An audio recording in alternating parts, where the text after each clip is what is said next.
రూపురేఖలు మారిపోతున్నాయి. సిటీ మొత్తం మెట్రోపాలిటన్ మెరుగులు దిద్దుకుంటోంది.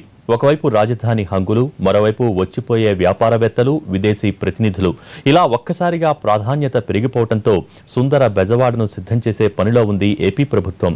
ఈ పనులు జోరుగా జరుగుతున్నాయి. ఒళ్ళు మండిపోయే ఎండలు, కాస్త వాన కురిస్తే వరదలు, పద్ధతి లేని ట్రాఫిక్, ఎక్కడికక్కడ మురికి కోపాలు.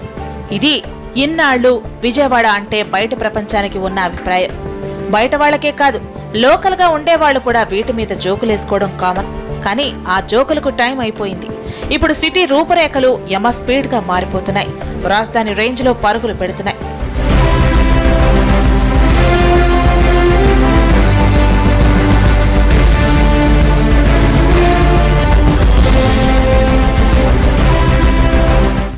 రోడ్ల విస్తరణ, డివైడర్స్ మధ్యలో ఫౌంటైన్స్, హైవే వెంబడి గ్రీన్ కారిడార్, ఇలా అన్ని విషయాల్లో జాగ్రత్తలు తీసుకుంటూ సిటీకి కొత్త లుక్ తీసుకొచ్చే పనులు జరుగుతున్నాయి. గన్నవరం ఎయిర్పోర్ట్ నుంచి అమరావతి మధ్య సుందరీకరణపై ప్రత్యేక శ్రద్ధ పెట్టారు అధికారులు. ఇందుకోసం సిఆర్డీఏ నుంచి 6 కోట్ల రూపాయల నిధులు విడుదలయ్యాయి. రామవరప్పాడు రింగ్ నుండి బెంచ్ సర్కిల్ వరకు గ్రీన్ కారిడార్ తో పాటు సైక్లింగ్ ట్రాక్స్ కూడా ఏర్పాటవుతున్నాయి.